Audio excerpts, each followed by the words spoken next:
आपको पता होगा कि भारत में और नेपाल में जो हिंदुओं का समूह है वो लगातार प्रदर्शन कर रहा है असेंबली के बाहर, और वहां काठमांडू में भी सबसे पहले रैली निकाली गई थी। हुआ यह है कि अभी कुछ दिन पहले बांग्लादेश में दास नाम के एक व्यक्ति को और एक रिक्शे वाले को और बहुत बुरी तरीके से लिंच किया गया, पेड़ से बांध के जिंदा जला दिया गया। और उनके परिवार के अंदर की खबरें ये भी है कि परिवार की महिलाओं के साथ बहुत दुराचार हुआ बुरी तरीके से। तो बांग्लादेश में जिस तरह से वहां पे आपने देखा कि उस्मान हादी को एसोसिनेट किया गया, तो उसमें सीधे आरोप आता है भारत के ऊपर कि भारत ने इसको एसोसिनेट कराया, अननोन गनमैन। और हमारे यहां भी बहुत से यूट्यूबर हैं जिन्होंने जाने पहचाने अननोन गनमैन और ये सब करके उन्होंने डालना शुरू कर दिया।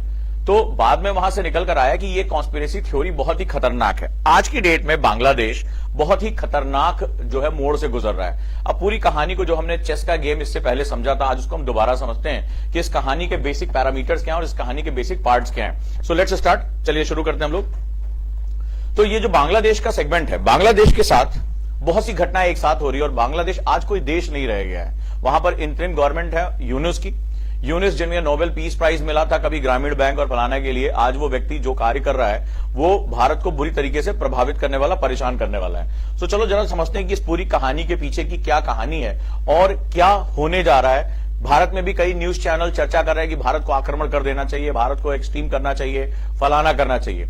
लेकिन भारत वेट एंड वॉच क्यों कर रहा है, इसको भी आज हम सही तरीके से समझते हैं। रेडी हैं? तो आईआर के इस कॉन्सेप्ट को समझते हैं और हमारा पड़ोसी देश है बांग्लादेश, उसको किस रूप में हमें समझना चाहिए और क्या बात करनी चाहिए। आइए थोड़ा सा एनालिसिस इस पे करते हैं। भारत बांग्लादेश की अगर बात करें तो जब हम आजाद हुए, तो अगर आप लोग मैप खोल लेंगे तो बहुत मुझे आसानी होगी। जरा पहुंचिए सिलीगुड़ी कॉरिडोर पे। तो जब आप सिलीगुड़ी कॉरिडोर पर पहुंचते बड़े ध्यान से, तो अक्सर बोला जाता है कि 80 किलोमीटर की एक लाइन है जिसे हम लोग चिकन नेक भी कहा जाता है। तो बार बार जो बात आ रही है वो किस रूप में आ रही है, जरा इसको ध्यान से समझेंगे। अगर मैप खुला रहेगा और स्पेशली बांग्लादेश के आसपास नॉर्थ ईस्ट का मैप खोल लेंगे तो मुझे और ज्यादा आसानी होगी। तो अगर आप ध्यान से देखेंगे तो सिलीगुड़ी कॉरिडोर में एक कॉरिडोर ऐसा जहां बांग्लादेश इस तरीके से अंदर घुसा हुआ है, यानी इस पर्टिकुलर पॉइंट पर जो हमारी मैक्सिमम चौड़ाई है वो केवल 22 किलोमीटर है। बड़े ध्यान से इसको समझिएगा, केवल 22 किलोमीटर है, ठीक है। और यहां पर कुछ समय पहले आपने देखिए कि कुछ बहुत डेवलपमेंट हो, जैसे हादी जो है वो सोशल मीडिया इन्फ्लुएंसर था बांग्लादेश का, उसने ग्रेटर बांग्लादेश का नक्शा दिया था, ग्रेटर बांग्लादेश। तो जो हमारा पूरा नॉर्थ ईस्ट है, ठीक है, वो बेसिकली क्या है, वो कभी उसने ग्रेटर बांग्लादेश के नक्शे में दिखा दिया। मोहम्मद यूनुस आईएसआई के साथ जाकर मिलते हैं और वही नक्शा जो है वो क्या करते हैं, आईएसआई के साथ शेयर करते हैं, यानी भारत के हिस्से को मिलाने की कोशिश होती है। अब थोड़ा सा पास्ट में चलते हैं कि होता क्या है। बड़ी अजीबोगरीब सिचुएशन क्रिएट हो चुकी है, इस सिचुएशन की भारत ने कभी कल्पना भी नहीं की होगी। थोड़ा सा पास्ट में चलते हैं और हम बताते हैं कि ये पूरा मामला भारत की राजनीतिक गलतियों का एक खामियाजा है, चाहे वो पिछली सरकारों ने किया हो, चाहे वो प्रेजेंट गवर्नमेंट ने किया हो। मैं दोनों तरीके से आपको एनालिसिस करके बताता हूं। जब ये विभाजन हुआ तो पहली बात, ये विभाजन ही गलत था। माउंटबेटन जो था उसके दिमाग में एक बहुत गंदगी थी, मुंह पे कह रहा हूं, और उसमें जिन्ना और कांग्रेस दोनों के दोनों शामिल थे। माउंटबेटन ने एक बाल्कनाइजेशन ऑफ इंडिया का प्लान बनाया। बाल्कनाइजेशन वर्ड अगर आप लोगों ने वर्ड हिस्ट्री पढ़ा होगा तो जहां पर वो विभाजित करके उस क्षेत्र को क्या करना होता है, उपद्रव में डालना होता है। ऐसी जो है उसको एथनिक, रेसियल या ऐसे जो है धार्मिक विभाजन में करना होता है ताकि वो देश कभी भी शांत ना हो सके। तो बाल्कनाइजेशन प्लान ये जो है वो अंग्रेजों ने बनाया, माउंटबेटन को इंस्ट्रूमेंट किया और उनको पता था कि भारत में ऐसे दो लोग हैं जो सत्ता के चक्कर में परेशान है। खैर विभाजन हुआ, पार्टीशन हुआ, भारत में उसकी पॉलिसीज बनी। तो जो विभाजन हुआ भारत के पश्चिमी हिस्से की मांग हुई, लेकिन भारत का पूर्वी हिस्सा कैसे दे दिया गया, जो कि ना उर्दू बोलता था, वो सिर्फ इस्लाम को मानता था, लेकिन उसकी जो मूल तत्व था वो बंगला था। तो सबसे पहले इसकी जो नींव रखी गई थी वो कर्जन ने किया था। कर्जन ने क्या किया था, बंगाल का विभाजन कर दिया था। खैर जब ईस्ट पाकिस्तान मांगा, जो आज का बांग्लादेश है वो ईस्ट पाकिस्तान था, तो जब पाकिस्तान मांगा गया था, आपको बहुत ध्यान से आपको पता होना चाहिए क्या कहानी है, तो उसमें क्या हुआ था, आसाम को उन्होंने अंदर ले लिया। जिन्ना कह रहा था कि आसाम को बांग्लादेश के अंदर डाल दो, और आपको आश्चर्य होगा कि कांग्रेस तैयार थी। कांग्रेस तैयार थी। कांग्रेस के एक नेता थे, कांग्रेस के वो नेता लड़ गए, अभी उनको लास्ट ईयर भारत रत्न मिला है, ठीक है, नाम बताएंगे आप मुझे, कौन है वो, कौन है वो नेता? कांग्रेस के नेता थे, वो नेहरू से लड़ गए, बोले नहीं आसाम का ये हिस्सा नहीं जाएगा। क्या किया गया, इन्फ्लक्स बढ़ाया गया बांग्लादेश से, जो अनधिकृत लोग हैं उनको यहां पे, ताकि उसकी डेमोग्राफी चेंज हो जाए। वो लड़ते रहे और आखिरी में क्या हुआ, उनकी मांगों के आगे झुकते हुए आसाम जो है वो बांग्लादेश में नहीं मिला। खैर पूर्वी पाकिस्तान बन गया, जो कि एक्चुअली में ज्योग्राफिकली वर्स्ट जो है ये जो मांग थी, ये बहुत गलत तरीके से, अगर उस समय के जो सत्ता लोलुप, जो सत्ता के लालची नेता थे, जो जल्दी से जल्दी दोनों देशों की सत्ताओं पे बैठना चाहते थे, अगर वो मान जाते तो पूर्वी पाकिस्तान नहीं बनता, आज इतना बड़ा संकट नहीं क्रिएट होता। खैर, आजादी के बाद जैसे तैसे हम आगे बढ़ते रहे और धीरे धीरे डेमोग्राफी चेंज होती रही। इस डेमोग्राफी चेंज होने का सबसे बड़ा खामियाजा आसाम नहीं भुगता, बंगाल नहीं भुगता। वहां पर अवैध प्रवासी आकर रहने लगे और धीरे धीरे जो बोडो, जो वहां के मूल निवासी थे, जो मूल संस्कृति थी, वहां पर हिंसाओं का सामना करना पड़ा और आगे चलकर कोकड़ाझाड़, जो कोकड़ाझाड़ जगह है, वहां पर वो हिंसा का सामना करना पड़ा। वहां के जो मूल निवासी थे वो अल्पसंख्यक हो गए और ये जो माइग्रेट करके लोग आए थे वो बहुसंख्यक होते चले गए। मामला 1971 में चला गया। 1971 का आपको याद होगा कि फिर जब मामला इतना खराब हो गया कि हमें लगा कि अब पूरी नॉर्थ ईस्ट की डेमोग्राफी कट के खत्म हो जाएगी, तब क्या हुआ, हमने एक वॉर लड़ी और वॉर करके हमने क्या किया, रशिया के साथ उस समय हमारी ट्रीटी थी और पाकिस्तान जो पूरी तरह से अमेरिका के हिस्से में था। तो इस कंडीशन में हमने क्या किया, वहां पर हमने 1971 में बांग्लादेश को आजाद कराया, एक देश को, पूर्वी पाकिस्तान को आजाद कराया। क्यों? क्योंकि वहां पर जो जो पश्चिमी पाकिस्तान के लोग थे वो उर्दू के नाम पर इन्हीं बांग्लादेशी, ये जो जेनजीज है ना, ये अपना इतिहास भूल गए। जीनोसाइड हुआ था, 5-5 लाख लोगों को मारकर रिक्शों पे लाशें भर दी गई थी। महिलाओं का जो है वो मास रेप हुआ था। जीनोसाइड यानी नरसंहार हुआ था मेरे भाई। और ये उस समय की जो सेना थी पाकिस्तान की, पश्चिमी पाकिस्तान की, उसने ये किया था। किस लिए? भाषा के लिए। दोनों इस्लाम को मानते थे लेकिन ये लोग बंगाली बोलते थे और वो लोग उर्दू बोलते थे। जीनोसाइड किया। भारत वहां पर प्रवेश करता है, मुक्ति वाहिनी को बनाता है और फिर क्या करता है, वो आजाद कराता है। लेकिन ये कहानी बहुत ट्विस्टिंग है। बांग्लादेश के लोग, ये जो इस देश में बैठे, और सबसे बड़ी बात है जो हमारे देश के अंदर बैठे हुए लोग हैं, अब वाकई में उनसे क्वेश्चन पूछना चाहिए। तो 1971 में हमने 90,000 सैनिकों को पाकिस्तान के सरेंडर करा लिया, हमने जो है वो आजाद करा लिया, लेकिन हमसे वहीं हो गई गलती। खैर चलिए आगे बढ़ते हैं। मुजीबुर रहमान को, जो शेख हसीना के फादर थे, उनको सत्ता पे डाला गया, जो 5 साल बाद उनका असैसिनेशन कर दिया गया और वहीं पर उनको पूरे परिवार को मार दिया गया। शेख हसीना को पहली बार हमने जो है वो अपने यहां नहीं रखा है। शेख हसीना जब स्टूडेंट थी तो वो दिल्ली में पढ़ती थी, उनके पूरे परिवार को बांग्लादेश में मार दिया गया था। तो शेख हसीना उस समय दिल्ली में रहा करती थी, यही लाजपत नगर के पास। भारत ने उनको प्रोटेक्ट किया था, इसीलिए इनके साथ हमारे बहुत पुराने संबंध हैं। तो उसी समय से ही अतिवादी जो है वो हमेशा काम करते। याद रखिएगा, पाकिस्तान का संस्थापक जिन्ना और उस समय लियाकत अली, ये सब मार दिए गए थे। ये जो इस्लाम के नाम पर खेल खेलने वाले, देशों का विभाजन करने वाले लोग हैं, ये पर्दे के पीछे कुछ और हैं। जिन्ना को अस्पताल नहीं पहुंचने दिया गया था और लियाकत अली की हत्या कर दी गई थी। जितने भी लोगों ने पाकिस्तान का बनवाने में मदद की थी वो सारे के सारे इतिहास के पन्नों से गायब हो गए। उनकी ऐसी तैसी या तो देश छोड़कर भागना पड़ा था या वो मार दिए गए थे। सेम ऐसा हुआ 1971 में, जब मुजीबुर रहमान ने, जो इनके फाउंडिंग फादर कहे जाते हैं, उनके पूरी परिवार सहित हत्या कर दी गई। खैर समय आगे बीता। तो भारत से सबसे पहली गलती तो ये हुई जब हमने वो देश आजाद कराया।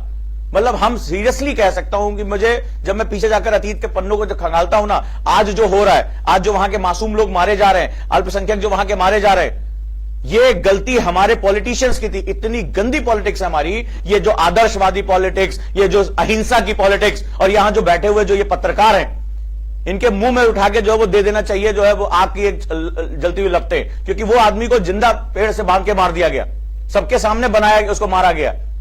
और उसको ये सब यहां बैठे हुए जो लोग हैं, जो पत्रकार है, फर्जी लिबरल, ये उनको जो है छात्र आंदोलन कहते हैं और कहते हैं कि भारत में भी ऐसा आंदोलन होना चाहिए। आज वो छात्र आंदोलन है। राष्ट्र बड़ा है या किसी देश के जो है तुम्हारी विचारधारा बड़ी है? इतने घटिया लोग इस देश में, और आराम से पत्रकारिता कर रहे हैं, वो खुले मंचों पर बोल रहे हैं। आज वो पूरी तरीके से पूरा सिस्टम भारत के खिलाफ खड़ा हो गया और इसको खड़ा करने वाला कोई और नहीं, आईएसआई है। अब कहानी ट्विस्ट होती है। खैर हमने इसमें, हम चाहते तो कम से कम, हमें चिकन नेक आपको 80 किलोमीटर बताया गया होगा। एक ऐसा पॉइंट है, चिकन नेक केवल 22 किलोमीटर है, केवल 22 किलोमीटर है भाई। हमसे इतना भी नहीं हुआ कि हम इसी को चौड़ा कर लेते। इतनी जमीन तो किसी देश को आजाद कराने के बदले आप कभी मांग सकते थे। आज हम नॉर्थ ईस्ट के साथ कनेक्ट नहीं हो सकते। और हमने 1971 के बावजूद जीता हुआ 90,000 सैनिक सरेंडर करके बैठे हुए हैं। हम 1 इंच जमीन नहीं ले पाए। हम कौन सी लड़ाई जीते थे? हमें थाली में परोस के मिला था और उसके बाद हम जाके उन नेताओं का गुणगान आज तक इतिहास में करते चले आ रहे हैं कि फलाना ने कराया, ढिकाना ने कराया। 1 इंच जमीन हम नहीं ले पाए अपनी। हम कम से कम अपना ये कॉरिडोर तो चौड़ा कर लेते। आज हम पूरे जो है ईस्टर्न एशिया के साथ व्यापार तो कर सकते थे, हम अपने नॉर्थ ईस्ट को प्रोग्रेसिव कर सकते थे। सब कुछ रुक गया, हमारा सब कुछ रुक गया।